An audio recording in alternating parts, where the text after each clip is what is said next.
Donc 30 minutes pour parler de photographie immobilière. Quel sera le programme de cette présentation? D'abord une petite introduction sur qui je suis. Ensuite, quelles sont les études qui existent sur le sujet de la photographie immobilière et qui peuvent vous inspirer. Ensuite, on verra quels sont les matériels que vous pouvez utiliser pour faire vos photographies. Ensuite, on parlera de différents niveaux. Je me suis inspiré du judo. Et j'ai dit donc, vous voyez, ceinture blanche, maîtriser les bases, ceinture jaune, orange, verte, bleue, marron, noir. D'accord, donc pour essayer d'avoir quelque chose de progressif, avec différents niveaux. Et j'espère qu'il y en aura pour tout le monde. Donc il y en aura pour les débutants, ceinture blanche et jaune. Et pour ceux qui sont déjà assez aguerris en photo, il y aura normalement de la matière vers la fin de la présentation. Ça vous va comme menu? Ok. Alors, personnellement, donc moi je fais la formation sur la photographie immobilière depuis plus de 10 ans. J'ai animé plus de 120 journées et formé plus de 2500 agents immobiliers de tout horizon, en France, en Belgique, en Suisse, au Luxembourg. Et d'un autre côté, j'anime un réseau d'agences de 270 agences immobilières, Property Partners, et ça c'est depuis 9 ans. Donc j'accompagne des agences, certaines depuis 9 ans, donc dans la durée. Et donc je peux voir dans ces agences finalement quelles sont les retombées des conseils, comment ça se passe quand on met en application les conseils que je vais vous donner aujourd'hui. Et j'ai sorti tout récemment un livre sur la photographie immobilière. Il est sorti en septembre. C'est 100 conseils pratiques, 190 pages. Il est en vente sur le salon, sur le stand H28, si vous voulez en prendre possession à la fin de cette présentation. Il n'est pas encore en vente sur Amazon, il sera en vente sur Amazon à la fin du mois. Donc bien sûr, je vais pas vous présenter tout le bouquin parce qu'on n'a pas le temps en 30 minutes de parler de 100 conseils, mais on va essayer de parcourir quelques points essentiels ensemble. Alors un petit mot sur l'impact potentiel d'une maîtrise de la photographie sur quelques agences qui ont effectivement notamment mis en place une vraie stratégie photographie avec vraiment le bon matériel, les bons conseils. Vous voyez qu'ils ont décollé ici en 2021, ici ils ont décollé en 2017 et ici ils ont décollé en 2019. Donc c'est pour vous dire que concrètement on constate que certaines agences qui ont effectivement pris la photo au sérieux, qui se sont équipées, qui se sont formées, on a un vrai impact sur le chiffre d'affaires. Ça vous intéresse le chiffre d'affaires ? J'imagine que oui. Donc, il y a des choses dans ce qu'on va dire ce matin qui peuvent vraiment vous rapporter beaucoup d'argent si vous le mettez en pratique. Alors, petit sondage. Combien parmi vous ont déjà suivi une formation photo avec moi dans la salle? 1, 2, je vois au fond. 3, ok. Ah ouais, je reconnais quelques têtes. Il y en a qui sont formés, ça fait 10 ans, donc ouais. 3, 4 dans la salle qui ont déjà suivi une formation photo. Alors, pour ceux qui ont déjà suivi une formation photo, sachez que le sujet quand même évolue, les technologies évoluent, les solutions évoluent, et donc, après 3-4 ans, peut-être que ce qu'on a vu à 3-4 ans est plus tout à fait à jour, que ça vaut le coup de faire une mise à jour. Alors, savez-vous combien l'internaute passe de secondes sur une photo quand il regarde une annonce immobilière? Est-ce qu'il y en a qui ont une idée sur le nombre de secondes passées en moyenne par l'internaute sur une photo, sur une annonce immobilière, qu'on soit sur Le Bon Coin, sur Se Loger, Logic-Immo ou bien ici par exemple? Une petite idée? Une demi-seconde, c'est court. 2, 3, pas mal. Effectivement, c'est 3 secondes. Quand j'ai fait un sondage il y a une semaine auprès de 15 agences, il n'y avait que 40% qui avaient effectivement la conscience que c'était 3 secondes. Certains pensaient que c'était plus court, d'autres plus lent.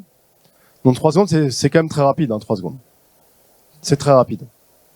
Et donc, si l'image est compliquée, si le message n'est pas clair, le message, on passe à côté du message. Donc il faut effectivement se dire, j'ai peu de secondes pour donner envie aux gens d'aller sur la photo suivante, d'aller sur mon annonce, et bien les soigner. Autre étude, elle date de 2013, donc elle a 9 ans, elle a été faite aux États-Unis, sur les annonces immobilières. Et là, qu'est-ce qu'ils ont constaté, c'est que quand des internautes sont sur une annonce, ils regardent prioritairement les photos. 60% de leur temps, ce sont les photos. Généralement, les photos, c'est avant le texte. Donc c'est seulement si la photo m'a donné envie que je vais vous lire le texte derrière pour savoir quelle est la surface, quel est le nombre d'étages, etc. Ok, c'est vraiment, on rentre dans une annonce par la photo, et ensuite on va dans le texte. Donc c'est vraiment le point d'entrée essentiel. Alors, une petite question. Est-ce que vous avez aujourd'hui, dans vos agences respectives, plus d'appels ou moins d'appels qu'il y a un an à la même période? Moins, plus. Faites-moi les signes. Lèvez la main ceux qui ont plus d'appels qu'il y a un an. Et levez la main ceux qui ont moins d'appels qu'il y a un an. Merci pour vos réponses. Donc il y en a quand même une majorité dans la salle qui a plutôt moins d'appels qu'il y a un an. Donc le marché a changé. Et donc on est peut-être en manque d'appels. Et donc on est peut-être en manque d'acheteurs. Et donc si on est en manque d'acheteurs, c'est sûr que la photographie devient un sujet tout d'un coup très intéressant.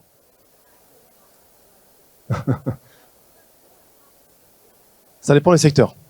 Ça dépend des secteurs. Excusez-moi, mais ça dépend vraiment des secteurs. Parce que on fait un sondage à la salle, il y a quand même 3/4 de la salle qui me dit qu'ils ont moins d'appels qu'il y a un an, si je regarde la salle. Pas moi qui le dis. Alors, quel lien entre photo et nombre de vues et nombre d'appels? Est-ce que vous voyez un lien entre le nombre de vues, nombre d'appels et la qualité de vos photos? Oui, je pense que plus une photo est attractive, plus de gens vont appeler, c'est assez logique. Maintenant, quand j'ai fait un sondage la semaine dernière, parce que là c'est compliqué de faire un sondage, on n'a pas beaucoup de temps, mais j'ai fait un sondage la semaine dernière encore auprès d'un échantillon de 15 agences, on voit que tous sous-estimaient l'impact des photos. Sur 15 agences, les 15 ont sous-estimé l'impact d'une bonne photo sur le nombre de consultations de votre annonce. Ils ont pensé plus 50%, plus 100%, 2 fois plus. Alors qu'en réalité, quand on a fait une étude en 2019 sur 100 annonces identiques, de maisons identiques à des prix identiques, on a vu que la différence était de 288%. C'est quasiment 4 fois plus de vues et donc potentiellement d'appels quand on a soigné ces photos. C'est colossal. Et c'est souvent sous-estimé par beaucoup d'agents immobiliers qui n'imaginent pas l'impact, la puissance d'une belle photo sur une vente, sur une annonce et donc sur une vente. Alors voici un exemple d'une photo amateur. Ce qu'on pourrait dire amateur, même si elle est prise avec un beau ciel bleu et du soleil, c'est une photo qu'on pourrait dire amateur. Quand on la compare à la même photo, ici, la même maison, voilà. Je reviens un petit peu en arrière, la même maison, en mode professionnel et en mode amateur. Autre exemple intérieur, voilà une photo qu'on pourrait juger amateur d'un intérieur, c'est pris au grand angle, c'est assez lumineux, mais c'est amateur. Vous savez pourquoi c'est amateur comme photo? Quelles sont les 2-3 choses qui, peut-être, contre-plongée, oui, l'appareil photo penche et donc les murs penchent. Autre élément, une idée, autre chose qu'on a pu améliorer. Les rideaux qui sont fermés, mais on n'arrive pas à voir finalement qu'est-ce qu'il y a derrière ces rideaux. En effet, et maintenant, si vous regardez la version professionnelle, ça donne ça. C'est droit, c'est rangé, on voit la vue extérieure. On voit qu'il y a une belle vue extérieure, donc ça valait le coup quand même d'ouvrir ce rideau. Et c'est simple. C'est simple. Vous voyez, un canapé, une table de salle à manger, un parquet. C'est simple, il n'y a pas trop d'informations. Ouais, dégagé, oui. En plus d'ouvrir le rideau, en plus de droit, c'est aussi allégé, épuré pour que ce soit plus simple. Autre exemple d'une photo amateur à gauche, professionnel à droite. Pour illustrer le fait que quand on dit c'est 4 fois plus d'appels, effectivement, ça donne 4 fois plus envie d'appeler quand on a une belle photo avec un beau soleil bien cadré, une maison qui paraît plus grande, plus agréable, en meilleur état, un séjour plus spacieux, plus lumineux. Ça fait 4 fois plus d'appels. Alors, quel matériel utiliser pour faire des photos immobilières? On a 2 grandes familles de matériel. Voilà, on va dire 3 pour être plus précis même.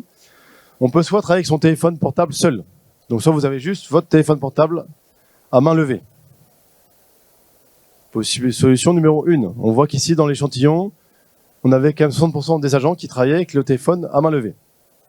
On avait la version un peu améliorée, c'était le téléphone sur un trépied. Version améliorée, 33%. Et appareil photo réflexe avec grand angle, c'était finalement une minorité d'agents immobiliers. Donc aujourd'hui, effectivement, les appareils photo, les téléphones, se sont largement améliorés. Et aujourd'hui, on a des téléphones qui sont capables de faire d'excellentes photos. Et donc le matériel que moi je peux vous conseiller pour faire des bonnes photos tout en étant accessible en prix et tout en étant léger à transporter, ça va être un trépied, ça c'est indispensable si on veut faire des photos professionnelles, une pince pour fixer son téléphone sur son trépied, et soit on a un téléphone qui a déjà un grand angle, et là le grand angle est dans le téléphone, c'est bon, soit le grand angle n'est pas dans votre téléphone, on peut rajouter une lentille sur le téléphone. Hein, donc soit j'ai un téléphone iPhone, par exemple, si je suis sur iPhone, j'ai un iPhone 11, 12, 13, 14, grand angle intégré, c'est pas besoin de lentilles. Si jamais j'ai qu'un iPhone 10 par exemple, ou 8, ou 7, ou 6, ou un autre téléphone, eh ben je peux rajouter un grand angle sur le téléphone. Ok. Alors pourquoi on en est là? Parce que là ça date déjà un petit peu, mais on a eu une vraie bataille qui se joue entre les fabricants de téléphones portables pour avoir la meilleure caméra photo, la meilleure caméra vidéo et le meilleur écran. D'accord? Est-ce que vous êtes d'accord avec moi que ce qui différencie le nouvel iPhone de l'ancien iPhone, c'est la qualité photo normalement et la qualité vidéo? Vous êtes d'accord avec ça? Principalement. Parce que les applications c'est les mêmes, l'écran il fait plus ou moins la même taille. Vraiment, la différence à chaque fois, c'est qu'il passe un cap de qualité au niveau de la photo et de la vidéo. Et donc aujourd'hui, on a des téléphones qui sont capables de faire des très très bonnes photos. Et donc autant s'en servir. C'est léger, on l'a tous déjà dans la poche. Donc le matériel, pour revenir en arrière 2 secondes, le matériel finalement pour passer du mode amateur main levée au mode professionnel, c'est le trépied sur lequel on pose son téléphone portable. C'est bon pour tout le monde? Alors le grand angle, effectivement, c'est une des clés au niveau matériel. Sans grand angle, on est handicapé au niveau photographie immobilier parce qu'on n'arrive pas à voir la pièce en entier, on voit qu'un bout de pièce. La pièce paraît plus petite, forcément, c'est moins vendeur. Et aujourd'hui, donc les derniers smartphones, ils ont un grand angle très très large, qui est l'équivalent de 10 mm en réflexe, qui permet vraiment de prendre la pièce en intégralité. Donc ça, c'est vraiment une chance. Si vous avez un grand angle sur votre téléphone, il est vraiment super puissant. Alors, par rapport à la question, est-ce que je préfère travailler avec un réflexe ou avec un téléphone portable? Voilà des exemples, simplement. À gauche, une photo prise avec un réflexe, grand angle, et à droite, une photo prise avec un téléphone portable. C'était même un iPhone 6S, donc un vieux téléphone, vous voyez, par rapport à aujourd'hui. Grand angle, HDR, 11 expositions. Deuxième exemple, à gauche, le réflexe, à droite, une photo iPhone 6S, donc un vieux téléphone. Grand angle, rajouté, HDR, 11 expositions. Donc, devant le client, peut-être que c'est pro d'avoir un gros réflexe pour qu'on ait l'impression d'être un plus gros professionnel, un meilleur professionnel devant un client, au niveau juste visuel, quand il vous voit faire la photo, mais au niveau résultat, au final, on a les meilleurs résultats, bien souvent, qu'un téléphone portable. Ok, donc si on pense résultat, on a un bien meilleur résultat, bien souvent qu'un téléphone portable. C'est plus léger, c'est plus rapide, c'est moins d'investissement, et ça marche très très bien. Alors, maintenant, venons-en à nos différents niveaux photo. Et premier niveau, ma ceinture blanche. Quelques bases. Donc, vraiment là, je vous donne vraiment les bases. Première base, photographier en mode paysage. C'est mieux en immobilier. On peut tout faire en mode paysage. C'est clair? Deuxième conseil, respectez la verticalité, les verticales. Donc, ayez votre appareil photo qui soit bien droit pour pas que les murs penchent. C'est simple, c'est gratuit et c'est plus propre. C'est clair pour tout le monde? Génial. Merci. Troisième conseil, assez simple aussi, pour mettre en valeur la surface d'une pièce, se mettre dans l'angle de la pièce. Et ne photographier que 2 murs, sauf exception, que 2 murs. Donc ici, on voit que la photo de droite, on ne voit pas le mur qui est situé à droite de la pièce. Et vous voyez, comme moi, je pense que la pièce paraît plus grande à droite. C'est clair pour tout le monde, elle paraît plus grande à droite? Yes, merci. Autre conseil, vraiment basique, montrez les fenêtres, photographiez les fenêtres. Ce sont la source de lumière d'une pièce naturelle. La luminosité est un critère essentiel, donc montrer les pièces à chaque fois, c'est essentiel. Autre conseil, privilégiez la lumière naturelle. Donc, ayez tendance à ouvrir les rideaux, les fenêtres et à éteindre les lumières, si c'est possible, pour qu'on ait vraiment une pièce qui soit uniquement éclairée par de la lumière naturelle. Et que donc on ait un message, cette pièce est naturellement lumineuse. Et puis autre conseil, pareil pour la luminosité et pour la vue, ouvrez les portes-fenêtres, ouvrez les fenêtres, pour qu'on voit encore mieux l'extérieur, qu'il y ait plus de lumière qui rentre. C'est simple, c'est gratuit, on ouvre les fenêtres et les portes-fenêtres. Alors, deuxième niveau, ma ceinture jaune de photographie immobilière, mettre en scène. Ça demande un peu plus d'effort. Alors par exemple, c'est intéressant quand on a un parquet de dégager le tapis pour qu'on voit bien le parquet. Ça simplifie la photo et ça met en valeur le parquet qui est à vendre alors que le tapis n'est pas à vendre. Et en plus, le parquet est plus simple, plus neutre que le tapis. Deuxième conseil, ayez des dessus de lit qui soient sobres, unis, clairs, lumineux, simples. Donc par exemple, vous pouvez tout à fait investir dans un couvre-lit beige, que vous allez mettre par-dessus quand vous arrivez dans une pièce. Vous mettez un couvre-lit beige sur le lit et là, ça fait quelque chose qui est unique, qui est propre, qui plaît assez facilement. Alors dans mon livre, il y a encore 10 conseils sur la mise en scène. Là, j'en ai mis juste 2 comme ça pour vous donner un petit avant-goût et un aperçu de ce qu'on veut faire. Donc c'est simple, c'est gratuit, ça prend quelques minutes, mais on fait des efforts qui vont faire au final une photo qui est plus plaisante, qui va plaire à un plus large public. Troisième niveau, ma ceinture orange. Ici, je voudrais vous parler du nombre de photos qu'on publie sur une annonce, de l'ordre des photos et la première photo. Alors, j'ai fait un petit sondage encore la semaine dernière, 15 agences. On voit que ça allait de moins de 5 photos, quelques-unes, 5 à 10 photos, une majorité, et 10-15 photos, une minorité. Ok. J'ai ensuite été plus loin. J'ai demandé au Bon Coin de me donner ces statistiques nationales au niveau du nombre de photos par annonce. Et là, vous avez le nombre de photos par annonce, uniquement vente immobilière et uniquement agence. Donc, on a exclu les annonces de particuliers. Donc, ce ne sont que les annonces sur le Bon Coin de vente immobilière par des agences immobilières ou des promoteurs, enfin du professionnel. Donc, on voit que curieusement, il y a pas mal d'annonces qui ont seulement une photo, d'autres que 2 photos, que d'autres que 3 photos, etc. Que 93% ont 9 photos ou moins de 9 photos. Dit autrement, si je mets plus de 10 photos, je me démarque de 93% de mes concurrents. Juste sur le côté nombre de photos. Donc en mettant plus de 10 photos, et je peux en mettre jusqu'à 20 photos, donc 2 fois plus, je me démarque de 93% de mes concurrents. Alors, un exemple de nombre de photos et d'ordre de photos. Voilà un exemple. Dans quel ordre placer les photos si on prend une maison, par exemple? Moi, je conseille de commencer par l'extérieur, la façade, le jardin, la terrasse. Ensuite, je conseille de mettre un plan 2D du rez-de-chaussée de la maison. Ensuite, 2-3 photos, 4 photos du rez-de-chaussée de la maison, à savoir salon, salle à manger, cuisine. Ensuite, par exemple, je vais monter à étage, donc je mettrai le plan du premier étage, s'il y a 2 étages, et puis je mettrai les chambres, par exemple, salle de bain, l'escalier, c'est intéressant aussi, et puis après, je pourrais finir par le sous-sol, par exemple, s'il y a un sous-sol avec des éléments comme garage ou cave. Là, vous voyez que sur l'exemple ici, présenté, vous avez 18 photos. Sur une maison de taille standard, relativement standard, j'ai 18 photos. Naturellement placées, dont 2 qui sont des plans. Alors, donc, on a vu que 93% des agences françaises publient moins de 9 photos. On peut en publier 2 fois plus, 18 ici sur l'exemple. Alors, comment on fait pour en avoir 18 ? C'est par exemple qu'on a pensé à mettre les parties communes d'un immeuble dans un appartement. Hall d'entrée, escalier, commun de l'immeuble. C'est par exemple qu'on a pensé à mettre l'escalier. Par exemple, qu'on a pensé à mettre un couloir, un palier, une cave, une buanderie, toutes ces photos qui peuvent effectivement enrichir votre reportage photo. Okay, donc c'est comme ça qu'on arrive à 18 facilement, si on commence à mettre les couloirs, les paliers, les escaliers, les caves, les buanderies, les garages, on arrive à nos 18 photos. Alors, pour vous parler de finalement, est-ce que c'est intéressant de mettre beaucoup de photos sur une annonce ?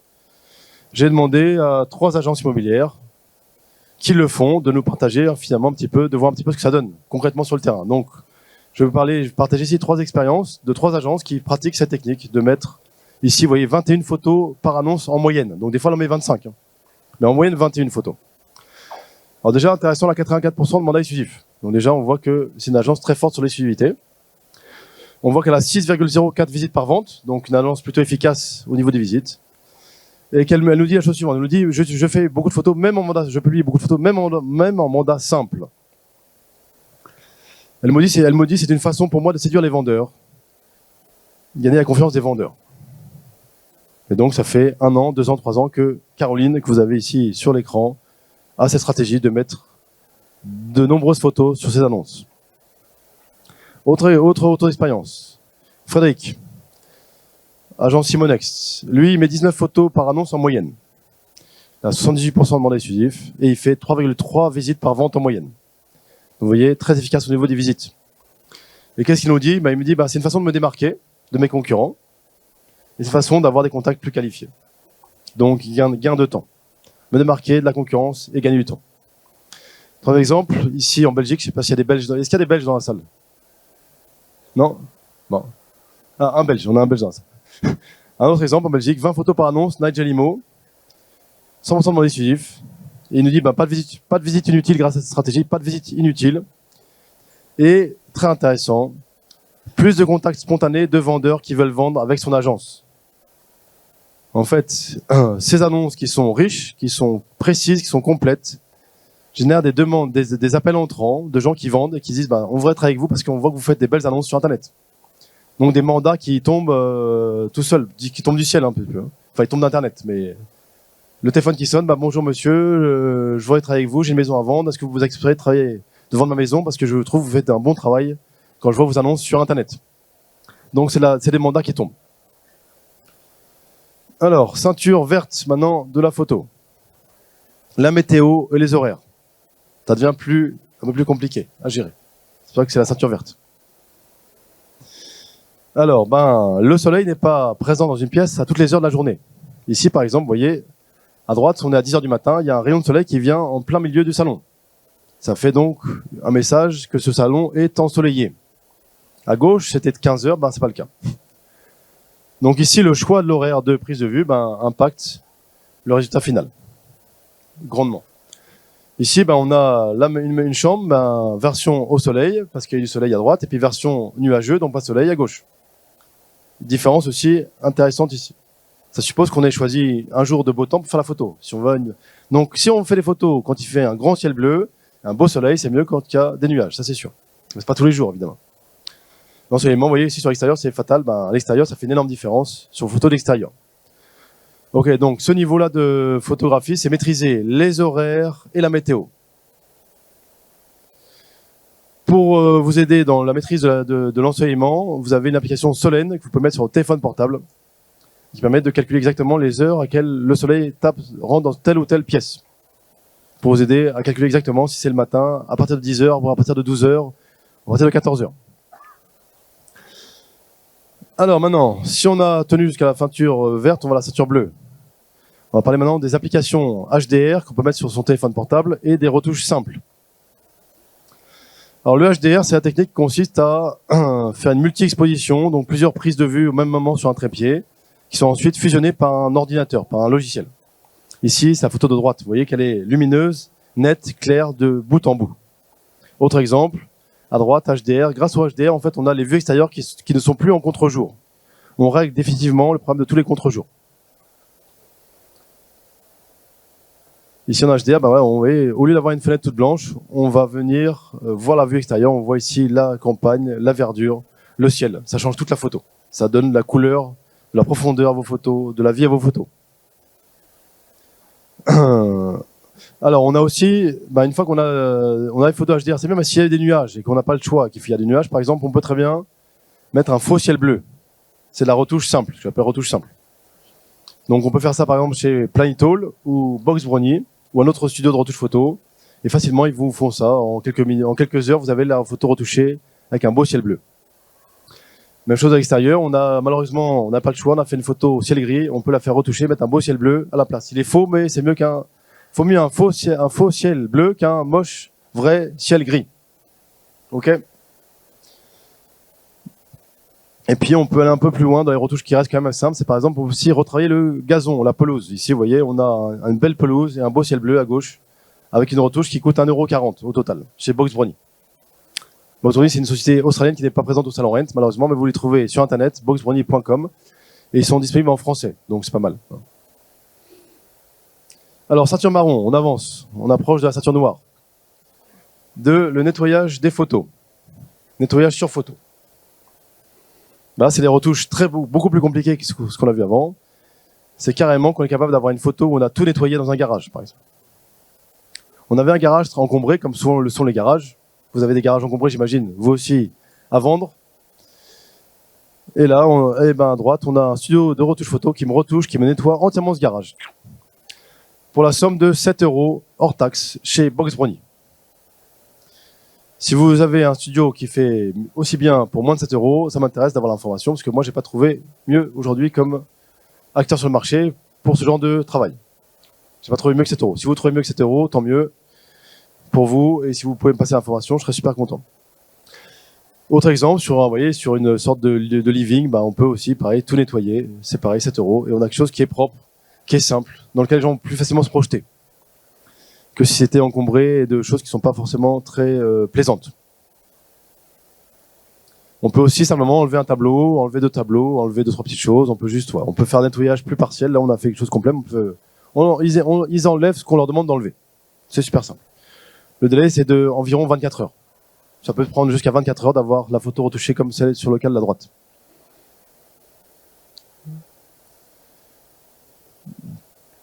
Et pour finir, la ceinture noire de la photographie immobilière, les retouches complexes, ce qu'on peut appeler parfois le home staging sur photo, l'ameublement sur photo et les travaux sur photo. Alors c'est tout simple. On avait photographié une pièce qui était vide, dans laquelle les gens auront du mal à se projeter, et on la meuble virtuellement, on rajoute des meubles sur la photo. On rajoute ici, donc là, à droite, on voit un salon avec un canapé, une télévision, une table de salle à manger au fond. On peut s'imaginer vivre dans ce salon. À gauche, on voit juste 3 murs, un parquet, un plafond, une baie vitrée. On ne sait pas trop, finalement, comment on va aménager ça, comment on va s'approprier l'espace. Donc ça, c'est le home staging sur photo, l'ameublement sur photo. Et ça coûte 21 euros chez Box Brownie. Même chose que pour le nettoyage. Si vous connaissez mieux que 21 euros, tant mieux pour vous. Moi, j'ai pas trouvé mieux que 21 euros pour ce type de retouche-là. Et puis, autre retouche pour finir, assez complexe, c'est la simulation de travaux, de rénovation quand on a quelque chose qui est à rénover. Donc, on peut, pareil, chez les studios de retouche photo, avoir une pièce où on a refait le parquet, refait la peinture, des murs, du plafond. En blanc, c'est plus neutre, c'est plus naturel. Et là, vous voyez, j'ai bien mis en rouge, en gros, pour qu'on n'oublie pas. Je vous conseille de mentionner sur la photo que vous publiez que c'est une photo retouchée. C'est une simulation. Je vous conseille aussi de publier sur l'annonce la photo non retouchée. Pour pas que les gens s'imaginent que le bien est déjà rénové quand ils vont le visiter. Dans les autres retouches, j'ai pas fait de commentaire particulier. Les autres retouches, vous mettez la photo retouchée dans l'annonce, ça passe naturellement. Mais ici, comme on a des travaux qui impliquent un budget, pour ne pas être mensonger, on se doit de dire à l'internaute que cette maison est à rénover. Voilà l'état du salon en l'état. Et voilà ce qui pourrait devenir si vous passiez un coup de peinture et vous faisiez une rénovation du parquet. Ok, donc on met les deux photos, on met une mention sur la photo. Alors, si vous voulez aller plus loin, sur le sujet de la photographie, donc on a vu, je pense, plus ou moins 40 conseils ensemble en 30 minutes, c'était assez rapide. On peut vous faire pour vous un audit de vos photos sur Zoom, à distance. Je peux aussi organiser des journées de formation en agence. Je fais ça depuis donc 10 ans. Je vais dans une agence avec une équipe de peut-être 5, 15, 20. Et on fait une formation complète d'une journée sur la photographie pour vraiment maîtriser. On va faire des maisons ensemble en photo pour vraiment que toute l'équipe soit à l'aise sur toutes les techniques de photographie. Et puis sinon, vous pouvez tout simplement vous pouvez tout simplement acheter ce livre qui vient de sortir, qui n'est pas encore en vente sur Amazon, sur le stand H28 de Property Partners, donc juste à côté du Bon Coin pour situer le stand. H28, juste à côté du Bon Coin, vous pouvez venir maintenant ou cet après-midi pour prendre ce livre sur la photographie immobilière. Il me reste 1 minute peut-être. Ouais, 1 minute s'il y a une question. Allez, j'ai 1 minute, une question. Ouais.